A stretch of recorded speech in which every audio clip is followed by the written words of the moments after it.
Merci beaucoup, j'espère que vous allez bien. Ceux qui nous regardent en ligne aussi, on ne vous a pas oublié. Ceux qui nous regardent en replay aussi. Ce que j'ai bien aimé avec qui était là avec David Terry hier soir? Hein, il y en a plein. Eh bien, il nous disait, enfin, je sais pas s'il l'a dit en public, mais que quand il mettait des lives en replay, eh ben, il y avait parfois des plus grosses guérisons qu'en live. Donc, c'est juste fou de se dire que l'onction, elle est capturée dans les ondes et qu'elle peut se déployer encore et encore. Vous imaginez? C'est pas merveilleux? Oui, répondez-moi! C'est pas merveilleux?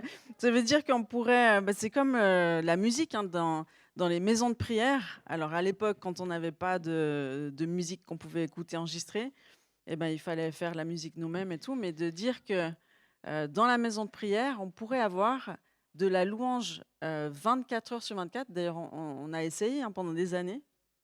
On essaie encore, parce que ce n'est pas encore le cas, d'avoir de la musique sur un appareil qui tourne 24 heures sur 24. Et ça produit son effet. Et l'onction qui a été capturée à une certaine époque se diffuse encore et encore et encore. Et ça, c'est les œuvres plus grandes dont Jésus parlait. C'est pas qu'il y avait des plus grands que lui, c'est qu'il y avait des moyens différents qui allaient permettre la multiplication de l'onction, la diffusion pour la moisson des derniers temps dans lesquels nous allons. Donc les moyens utilisés sont aussi une ressource pour pouvoir toucher cette multitude qu'on ne pourrait pas toucher si on n'avait pas tous ces moyens de diffusion, que ce soit caméra, son, vidéo, live, etc. Vous captez ce que je vous dis? Vous m'avez l'air endormi, hein. Réjouissez-vous!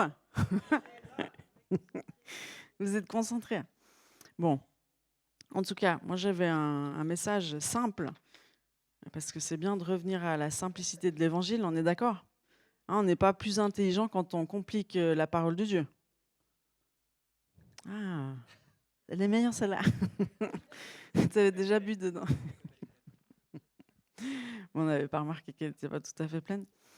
Mais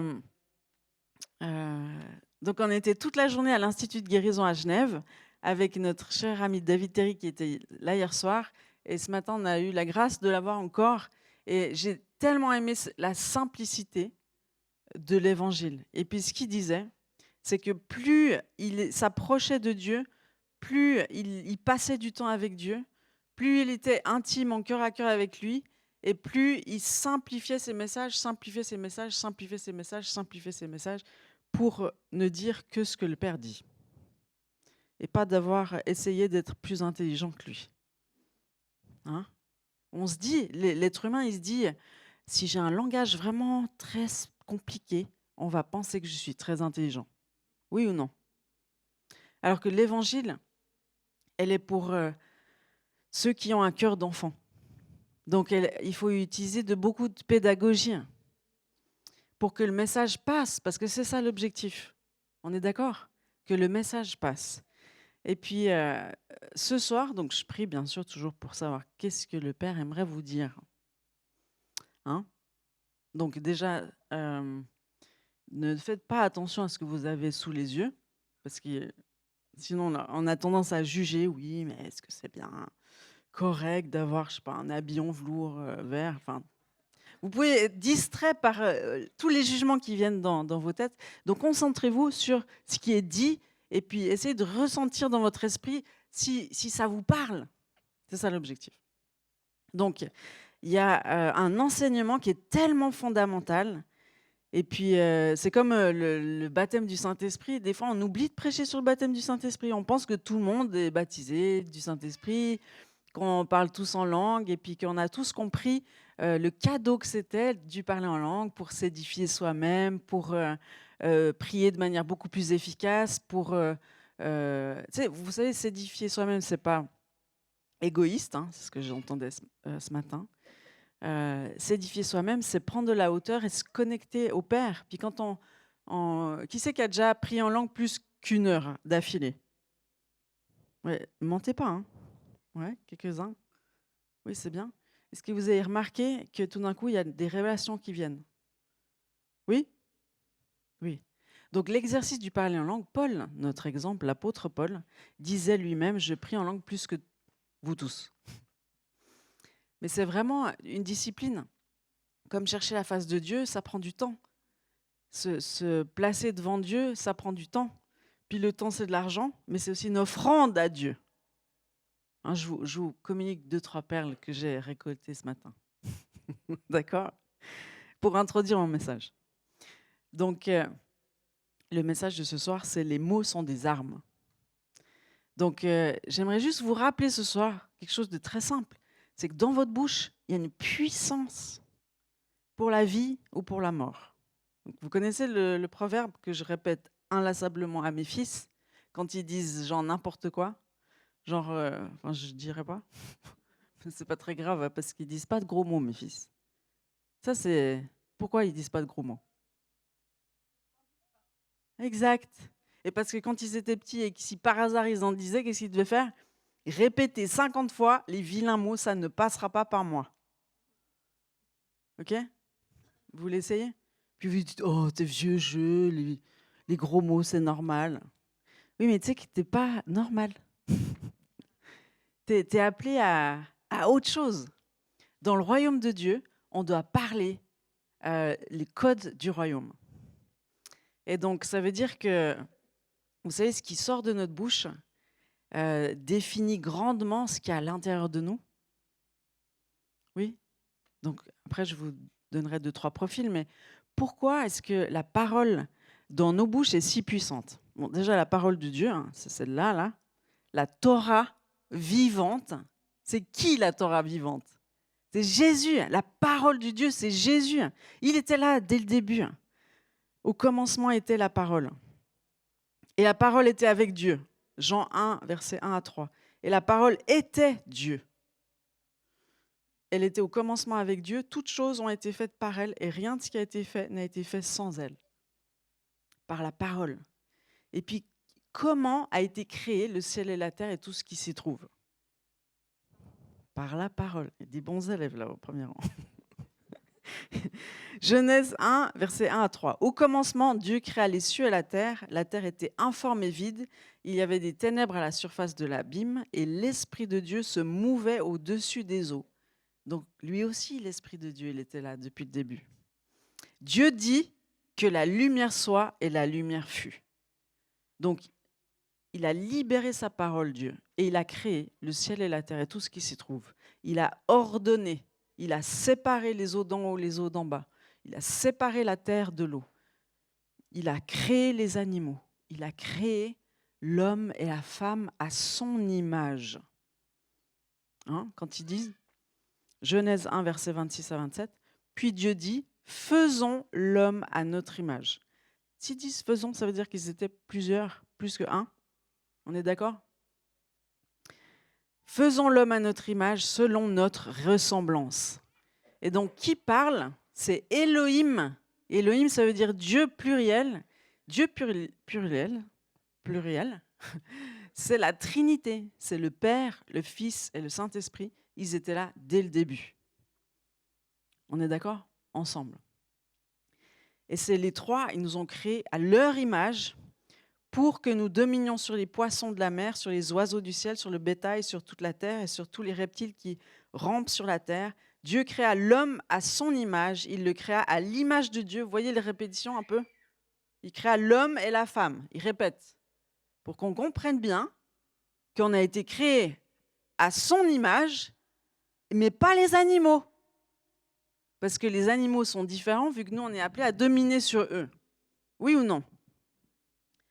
Donc, la parole dont on a hérité, c'est le signe qu'on a été créé à la ressemblance de Dieu. Oui? Donc, comme Dieu, notre parole a une puissance. Mais comme on a le libre arbitre, cette puissance, elle va être donnée pour la vie ou pour la mort. Proverbe 18, 21. Je redis à mes fils. La mort et la vie sont au pouvoir de la langue. Proverbe 18, 21. La mort et la vie sont au pouvoir de la langue. Là, tu as l'impression que je parle d'une théorie comme ça, lointaine, mais tu as pas encore compris qu'elle te concerne pleinement. Parce que tout ce que tu dis avec ta bouche a le pouvoir de s'accomplir. Il y a un pouvoir créateur. Donc quand tu dis: «Je suis nul, je suis bête, je ne vais pas y arriver, je suis incapable», qu'est-ce que ça provoque dans ta vie? Ton échec. Et après tu te demandes pourquoi tu es en échec. Je me marierai jamais, j'aurai jamais d'enfant. Il m'arrive toujours ça. Ça me tombe toujours dessus. J'attrape toujours le virus. Tu sais, il y a même des expressions qu'on utilise qui sont des malédictions sur soi-même. La gastro, là, la fameuse gastro. Ça, c'est un truc français. En Suisse, ça n'existe pas, la gastro.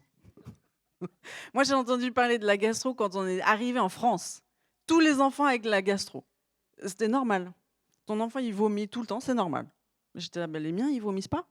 Ils sont pas normaux. Ils sont pas normaux. Mais donc la gastro, c'était vraiment le truc à la mode.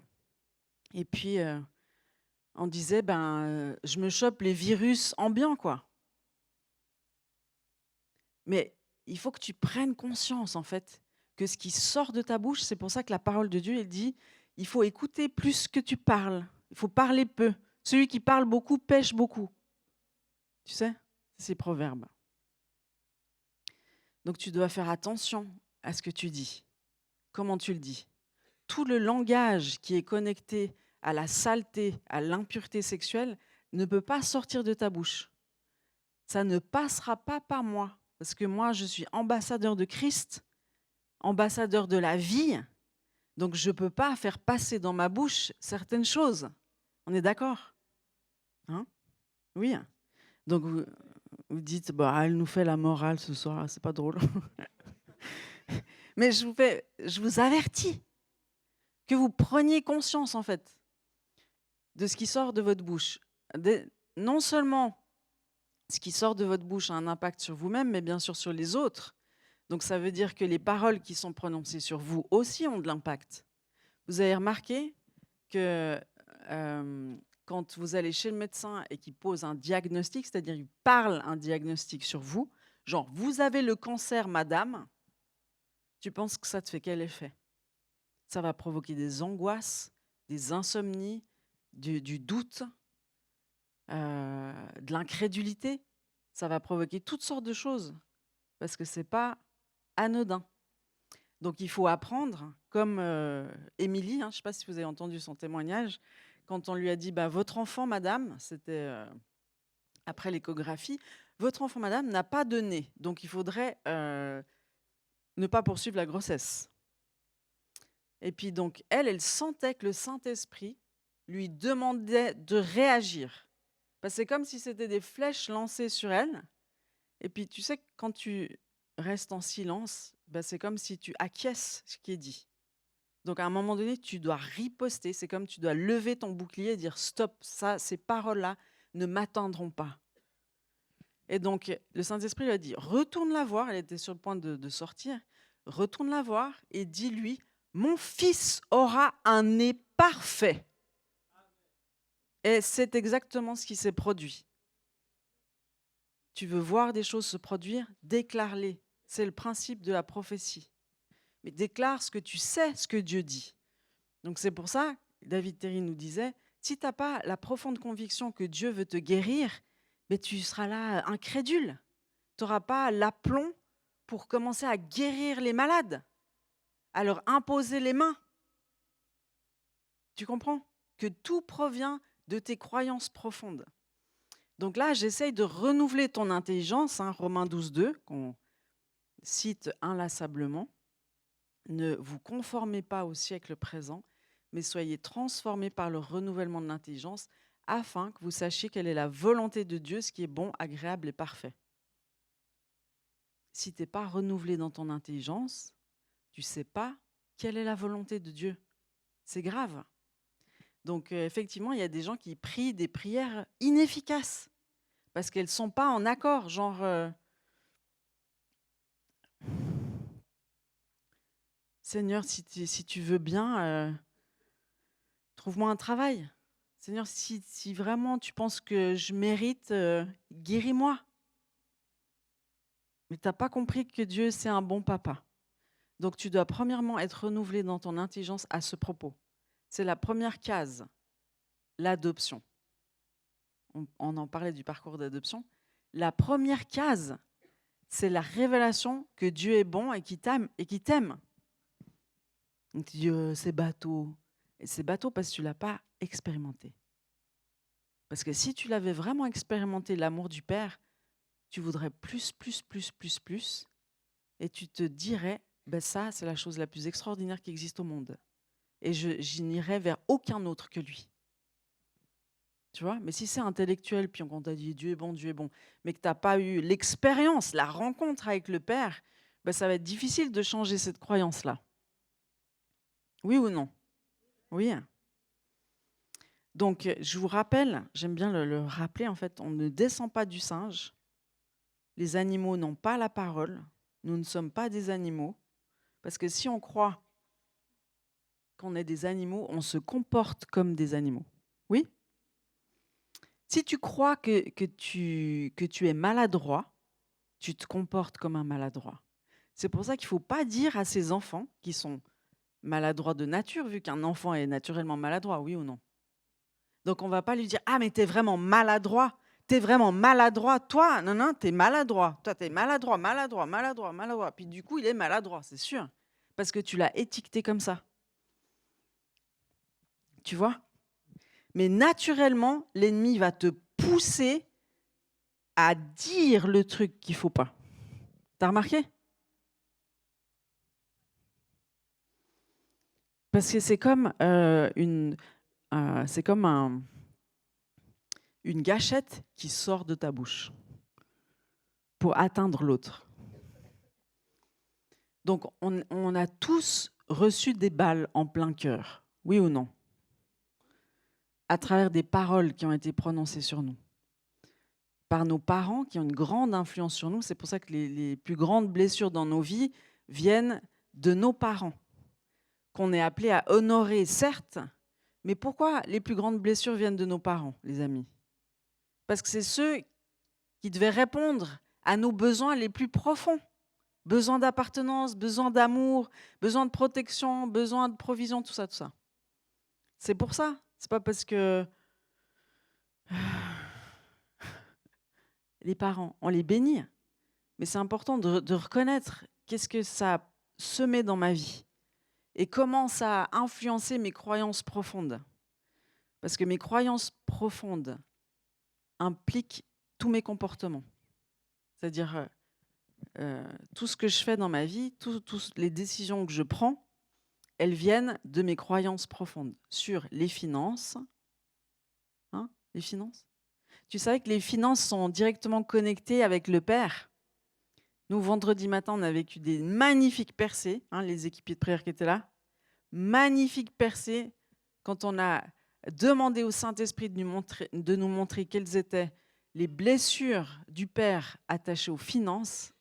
Ben, il y a des sacrées choses qui sortent. Hein.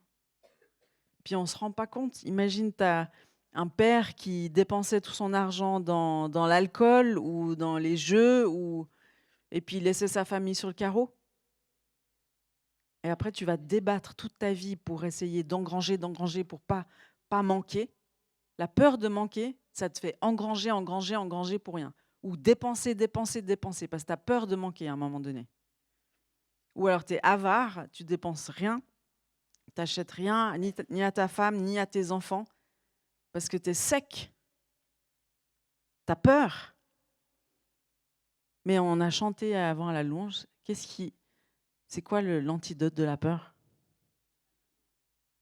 L'amour. Mais l'amour de ta femme? L'amour parfait du Père. L'amour parfait du Père. L'amour parfait bannit la crainte. 1 Jean 4, 18. L'amour parfait bannit la crainte. Donc toutes ces choses-là, elles agissent à l'intérieur de nous et elles nous poussent à faire certaines choses. Donc c'est pour ça qu'on a besoin d'être visité par Dieu dans une rencontre de cœur à cœur avec le Père, avec Jésus et avec le Saint-Esprit pour qu'il nous reparamètre et qu'il nous affranchisse de toute crainte et qu'on puisse enfin être libre de le suivre. Parce que si Dieu il te demande de tout lâcher pour entrer dans le ministère, hein, ou de tout lâcher, comme l'histoire de David Terry, à un moment donné, donc il était pasteur au Québec, avec des campus développés à gauche à droite, et Dieu lui a dit, maintenant tu arrêtes tout, tu arrêtes de prêcher, tu vas sur l'île de la Réunion et tu te mets à mon écoute. Imaginez pour un homme, dans le ministère en plus, à qui on dit maintenant tu arrêtes tout. Et donc là, Dieu, il a tout arrêté sur une île, pas déserte, mais presque, enfin isolée, sur une île isolée où il connaissait pas grand monde. Et puis là, le travail dans les profondeurs, travail du cœur, travail dans l'intimité. Puis là, c'est comme si c'était un lion en cage, hein. Parce que les hommes, ils ont besoin de faire hein, pour se sentir exister. Et là, plus rien, plus que le Père devant toi, que tu dois découvrir. Intimité, travail du cœur, guérison profonde, libération, travail dans le couple, la famille soudée. Et puis après, hop, Dieu, il a sorti de ce temps de désert, si on peut dire, et ce temps d'obéissance radicale, un ministère explosif qui prend une tournure qui ressemble à une certaine réforme d'église. Parce qu'on revient à la simplicité de l'évangile. Et puis on veut mettre tout le monde en action. C'est-à-dire, toi, Dieu veut t'utiliser pour guérir les malades, pour délivrer les captifs, pour prêcher l'évangile. Toi, tout le monde. C'est pas que mon travail. Et tout le monde peut porter cette présence de Jésus qui fait. C'est lui qui fait, mais il a besoin de plus qu'un corps, on est d'accord, hein? C'est tout le monde en action. Et comme disait Matthieu, quand on est dans une famille, là, et qu'on tient une maison, eh ben, il faut faire le nettoyage de la maison. Il faut faire à manger ensemble, faire la vaisselle ensemble, il faut nettoyer ensemble. On n'est pas là, c'est pas un spectacle, l'église. Oui ou non? Oui, c'est pas un spectacle. Même si des fois ça a l'air un peu. Mais c'est pas un spectacle, c'est là, vous venez à l'église pour être équipé, pour aller là où Dieu vous a placé, pour commencer à prophétiser. Donc tu le fais sur tes enfants, hein, on est dans le message les mots sont des armes ou des bénédictions. Mais moi je me rappelle un film extraordinaire qui, l'histoire du film c'était une jeune fille qui avait grandi dans un contexte de famille sans père, une mère qui travaille tout le temps, et puis elle était souvent gardée par sa grand-mère, donc famille pauvre, j'ai dit. Mais sa grand-mère, elle n'arrêtait pas de dire à sa fille, tu vas y arriver, toi, tu vas prospérer dans la vie. Elle disait tout le temps ça, et c'est exactement ce qui est arrivé au final. C'était la femme qui a inventé l'aspirateur électrique ou je sais plus quoi aux États-Unis et qui a fait fortune. Mais dans le film, c'est clair, c'est parce que sa grand-mère lui disait, toi, tu vas y arriver. Toi, tu vas prospérer. T'imagines le pouvoir que nous avons dans notre bouche? Imaginez le pouvoir que nous avons dans notre bouche. Donc, quand tu parles sur ton enfant, ne dis pas ce que tu vois, genre, t'es maladroit, mais genre, tu vas y arriver. Tu ne dois pas déclarer l'échec, tu dois déclarer ce que tu veux voir arriver. Et c'est ça la prophétie. C'est ça la prophétie. C'est quand Dieu il te montre quelque chose qui n'est pas encore là, il te demande de le déclarer pour que ça arrive. Et les voyants, tu sais, dans le camp des ténèbres, parce que les ténèbres ne font que copier ce que Dieu fait, dans le camp des ténèbres, quand tu vas avoir des voyantes, des guérisseurs, enfin des gens qui parlent, soi-disant, sur ton avenir, enfin, ils parlent, mais d'une autre source. Et bien, quand ils te parlent, déjà, tu deviens addict à eux, parce que tu y vas tout le temps. Tu dis, moi, je ne peux plus vivre sans cette parole de ma voyante. Elle va te dire des choses que tu aimerais entendre. Ça, c'est très démoniaque aussi, hein. Tu sais, si je prophétise sur toi que tu vas recevoir des millions de dollars, que tu vas bientôt avoir une énorme voiture et que... Hein, tu es là, ouais. Mais est-ce que ça te fait grandir dans la vie? Ou après, tu es chez toi et tu arrêtes ton job, tu sais, tu vends tout ce que tu as, puis après, C'est fini ta vie. Non, mais je veux dire, les voyants, ils vont te maudire. Ils vont dire des choses genre, je vois, ta grand-mère va mourir dans 2 jours, mais tu vas gagner beaucoup d'argent. Donc, tu dis, tu vas penser à, tu vas gagner beaucoup d'argent. Donc, la parole, elle passe. Là, ta grand-mère va mourir dans 2 jours. Et puis, tu vois qu'elle meurt dans 2 jours. Tu dis, elle avait raison. Mais c'est pas qu'elle avait raison, c'est qu'elle l'a prophétisé de manière démoniaque pour que ça arrive. C'est des malédictions. Donc, les gens qui sont des spirites, ils ont du pouvoir encore plus dans leurs paroles, parce qu'ils sont connectés. Je veux dire, celui qui a le plus de pouvoir sur un pays, tu sais qui c'est? C'est le prophète rempli du Saint-Esprit du pays. Et c'est celui-là que l'ennemi va essayer de toucher pour tordre sa parole. Il ne va pas chercher le sorcier qui a le plus de puissance démoniaque, il va chercher celui qui est dans le royaume de Dieu, qui a le plus de puissance, et il va essayer juste de tordre. Tu sais, comme c'est arrivé avec Balaam. Tu te rappelles l'histoire? Mais il n'a pas pu. Donc, qu'est-ce que toi, tu dis avec ta bouche? Quelles sont les déclarations que tu fais sur toi, sur ton corps, sur les autres? Quelles sont les parties de ton corps que tu as maudites? Quel est le langage que tu utilises? Hein? Tous les gros mots, tu remarques, tu fais le top 10 des gros mots, c'est toujours en rapport avec l'impureté sexuelle ou la saleté. On est d'accord, oui ou non? Est-ce qu'on est censé porter ça dans nos bouches? Non, mais ça souille en fait, ça souille constamment. Ça souille constamment. Puis il y a des gens aussi, d'un autre type, ils vont toujours te dire les horreurs qui se sont passées. Genre, t'as vu, lui, il s'est pendu, puis là, il y a eu vraiment un accident, il y a eu des viols. Enfin, tu vois, genre, c'est comme quand tu écoutes les nouvelles. Est-ce que quand tu écoutes les nouvelles, les enfants devraient écouter? Oui ou non? Non, c'est que des horreurs. Mais si tu entends que des horreurs, tu vas commencer à dire que des horreurs. C'est comme ingérer quelque chose, après ça sort. Tu vois?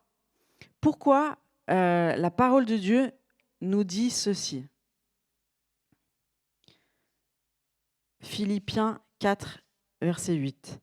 Au reste, frères, que tout ce qui est vrai, tout ce qui est honorable, tout ce qui est juste, tout ce qui est pur, tout ce qui est aimable, tout ce qui mérite l'approbation, ce qui est vertueux et digne de louange soit l'objet de vos pensées. Donc si c'est l'objet de vos pensées, ça va être l'objet de ce qui sort de votre bouche et ça va être connecté à votre comportement. Donc bien sûr que tout commence dans les pensées. Tout ce qui est pur, tout ce qui est honorable. Est-ce que ça te parle? Est-ce que tu commences à considérer ce qui pourrait changer dans ta vie? Moi, je le vois vraiment parce que les paroles qu'on a reçues de nos parents, elles nous marquent à vie. Oui ou non? Voilà. Donc nous, en tant que parents, si on ne fait pas quelque chose, on va simplement répéter ce qui a été fait sur nous. Il faut qu'il y ait quelque chose qui se passe. Et puis, ce n'est pas juste de se dire « il faut que je parle bien » qui va faire en sorte que tu vas parler bien. Peut-être que tu vas prendre des décisions. Moi, j'ai été frappée, mais choquée et réjouie en même temps. Quand le 25 août, on a fait la conférence de femmes, qui était un peu la clôture de l'école des femmes de 2024. C'était en août. Il y a une femme qui vient vers moi et elle me dit « J'ai un témoignage super de l'école des femmes. Alors, vous vous rendez pas compte, en fait, j'ai été délivrée de la vulgarité. » Alors avant, je disais tout le temps des gros mots, donc chrétienne depuis 20 ans, hein. Je disais tout le temps des gros mots, puis je pensais que c'était cool avec les jeunes parce qu'elle était prof avec des ados. Et puis à un moment donné, le Saint-Esprit lui dit, il faut que ça s'arrête. Et puis elle a prié, ou je ne sais plus comment ça s'est passé, elle a été délivrée de la vulgarité. Et dit maintenant, je ne dis plus un seul gros mot. J'étais là, mais waouh! T'as déjà entendu un témoignage comme ça? Délivrée de la vulgarité? Délivré de la cigarette, délivré de la pornographie, délivré des peurs et délivré de la vulgarité. Tu as déjà entendu? Mais sortie de l'école des femmes, moi, j'étais là, waouh! Il y a ça aussi qui se fait. Plein de témoignages extraordinaires de l'école des femmes. Donc, inscrivez-vous pour janvier 2025 si vous voulez être délivré de vos vilains mots. Donc, quels sont les vœux que tu as faits qui te lient encore aujourd'hui? Jamais je me marierai, jamais j'aurai d'enfants, jamais je serai comme, jamais, jamais. Là, tu fais des vœux quand tu déclares ça et tu fais un pacte avec la mort sans t'en rendre compte. Et donc, il faut t'en délier. Il faut venir devant et dire « Seigneur, je te demande pardon d'avoir déclaré cette parole. Je m'en délie maintenant dans le nom de Jésus et je renonce à tout pacte avec la mort. » Ça, c'est ce qu'il faut dire si tu veux te délivrer des vœux. Donc, on va clore rapidement. Donc, si vous vous sentez concerné par la parole, si vous voulez que Dieu vienne toucher vos bouches, comme c'est arrivé à Ésaïe dans le chapitre 6. Vous savez ce qui est arrivé au prophète Ésaïe? Un ange est venu prendre une braise et la mettre sur la bouche d'Ésaïe, ce qui a comme brûlé ses lèvres, mais ça a purifié sa bouche. Parce qu'Ésaïe, c'est un prophète. Il faut que sa bouche soit purifiée. C'est tellement important. Et comme c'est Luc 6, verset 45, qui dit « L'homme bon tire de bonnes choses du bon trésor de son cœur, et le méchant tire de mauvaises choses de son mauvais trésor. Car c'est de l'abondance du cœur que la bouche parle. » C'est de l'abondance du cœur que la bouche parle. C'est de l'abondance du cœur que la bouche parle. Donc si tu ne travailles pas à la guérison de ton cœur, si tu n'as pas pardonné, tu vas parler avec de l'amertume. Et ça va infecter. Tu sais, la parole de Dieu dit, si tu commences à parler aux uns et aux autres, là, tu vas tous les infecter avec ton amertume. Et puis ça va liguer les uns contre les autres, tu sais. C'est ce qui se passe. Le Léviathan, quand il veut venir, Jézabel, tout ça, là, quand ils veulent venir diviser l'Église, ils vont remplir la bouche des chrétiens de l'Église pour dire des choses contre un tel, des choses contre un tel, des choses contre un tel. Et l'air de rien, il y a une pollution spirituelle qui vient dans l'Église. Mais ça, on doit veiller là-dessus. Qu'est-ce qui sort de nos bouches? Donc c'est mieux d'avoir une personne référente qui va m'écouter et après qui va me conduire à pardonner et à reprendre du bon sens, plutôt que de dire « Ah ben oui, je suis d'accord, et cette personne, non, elle a l'air vraiment... » Puis là, tu nourris le monstre. Tu nourris le monstre. Donc une personne digne avec qui tu peux te confier, c'est une personne qui va t'écouter, qui va te dire « T'as fini là? T'as vidé ton sac? Maintenant, on va prier ensemble. On va bénir la personne dont tu parles. On va lui pardonner. Et puis, on va commencer à prier pour que tout ce qui se trame là, ça s'arrête. On va prier pour la réconciliation. On va prier pour que Dieu fasse quelque chose. Et bien ça produit la vie. Mais ce qui sort de ta bouche, ça va influencer tout. Tu vois? Quand tu pries pour la guérison, tu parles. Quand tu pries pour la délivrance, tu parles. Quand tu prophétises, tu parles. Et les guérisons se produisent et les délivrances se font par la parole. Quand tu libères des décrets, comme aujourd'hui, on a béni, on a prophétisé sur la ville de Genève. On a déclaré qu'elle allait renaître de ses cendres, qu'elle allait sortir de toute cette pollution spirituelle. Parce que dans le temps, on a reçu Ézéchiel 16 pour Genève. Je ne sais pas si vous connaissez votre Bible par cœur. Ézéchiel 16, c'est l'histoire de la femme que Jérusalem, que Dieu a trouvée dans son sang et qui en a pris soin, qui l'a accompagnée dans sa croissance, qui l'a revêtue de vêtements royaux, de fin lin, etc. Puis après, elle s'est prostituée, puis elle a fait n'importe quoi, elle a brisé l'alliance avec Dieu. Et puis après, la bonne nouvelle, c'est que Dieu la récupère, lui pardonne, la relève et renouvelle l'alliance. On a prophétisé ça sur Genève. Parce que c'est Dieu qui l'a montré, mais il a eu besoin qu'on le prophétise pour pouvoir actionner sa puissance et que ça puisse se manifester. Parce que Dieu veut collaborer avec nous. Et une des manières qu'il le fait magnifiquement, c'est en collaborant avec ce qu'on déclare. Mais l'ennemi aussi, il attend de voir ce qui sort de notre bouche pour s'en saisir et dire, l'accusateur dire, et dans les cours de justice, cette personne-là, elle a dit ça et ça et ça, donc voilà, là j'ai des droits là. Tu sais ?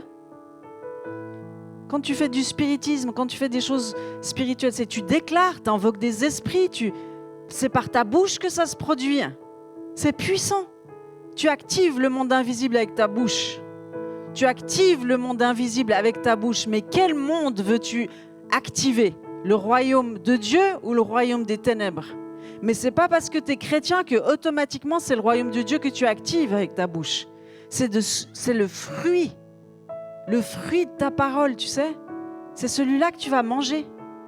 C'est le proverbe qui dit à la suite, « Quiconque l'aime en mangera les fruits. La mort et la vie sont au pouvoir de la langue. Quiconque l'aime en mangera les fruits. » Donc que le Seigneur nous réveille, que le Saint-Esprit nous montre. Moi, c'est la prière de 18h, tu sais. Éternel, veille sur la porte de mes lèvres. Garde ma bouche, veille sur la porte de mes lèvres. Éternel, garde ma bouche, veille sur la porte de mes lèvres. Même David le déclarait dans les psaumes. Éternel, garde ma bouche, veille sur la porte de mes lèvres. Parce que c'est puissant ce qui sort de ta bouche. Tu dois veiller sur la porte de tes lèvres. Donc, vous pouvez juste vous lever. On ne va pas passer 50 ans à dire les mêmes choses. Déjà, je vais vous encourager à la guérison, à travailler à la guérison de votre cœur.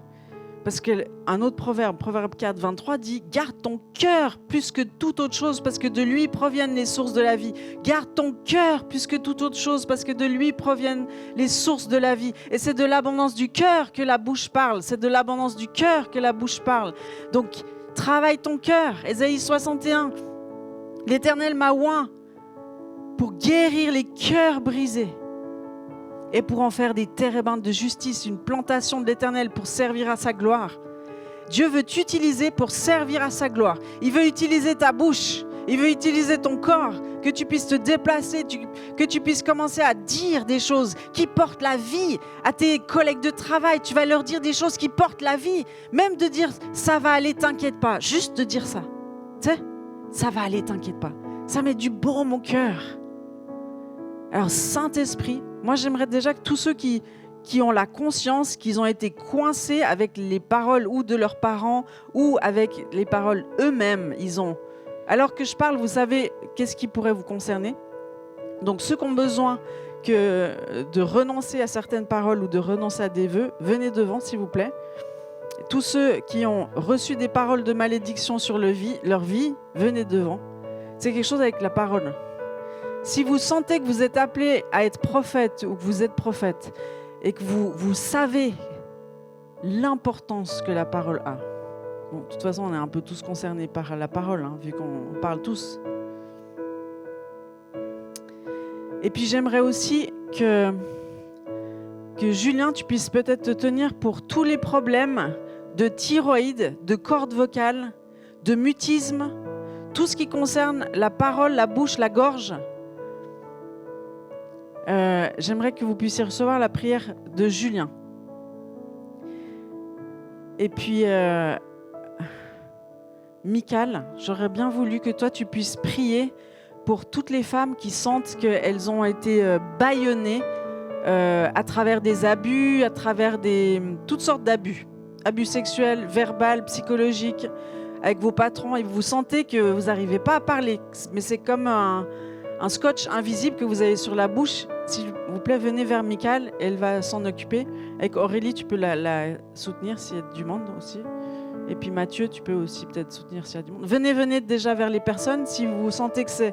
Donc, guérison, cordes vocales, voix, tout ça, mutisme, difficulté à parler.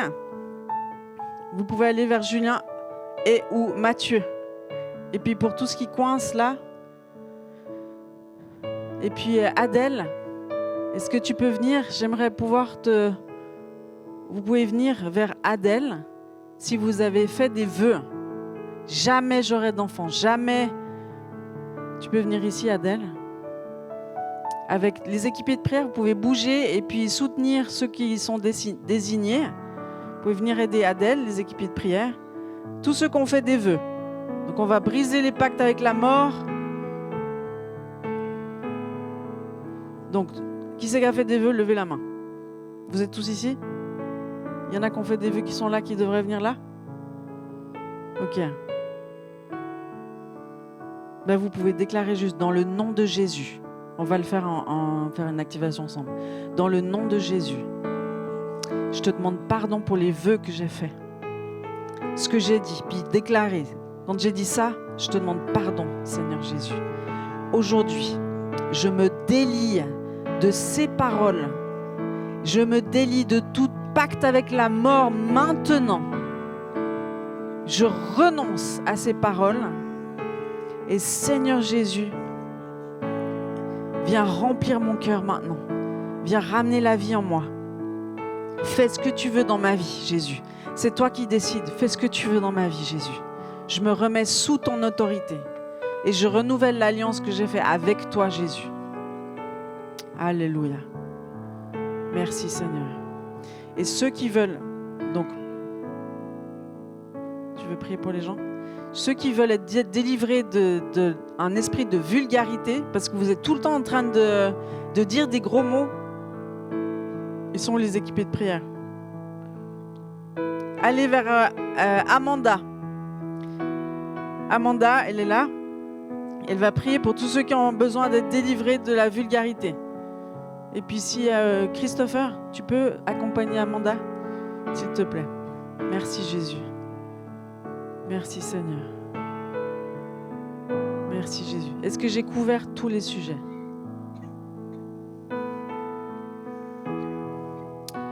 J'aimerais aussi que tous les parents qui luttent et qui sentent qu'ils disent toujours les mêmes choses à leurs enfants et puis ils aimeraient vraiment changer leur langage, allez vers Jérémie.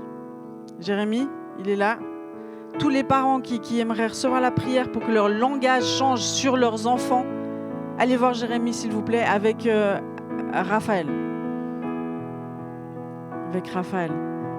Tous les parents qui ont besoin d'être encouragés pour déclarer des choses positives sur leurs enfants. Merci d'aller vers eux. Alléluia. Seigneur, merci parce que tu viens toucher nos bouches. Tu viens nous ramener, que ton Saint-Esprit nous rappelle toujours quelle est la puissance qui sort de nos bouches. Et on veut déclarer cette parole vivante qui dit « Éternel, veille sur la porte de mes lèvres, garde ma bouche, Éternel, veille sur la porte de mes lèvres. Garde ma bouche, Seigneur, veille sur la porte de mes lèvres. » Et le Saint-Esprit va venir vous sensibiliser quand vous dites des choses que vous ne devriez pas dire. Et il va vous sensibiliser avant que vous ne le dites.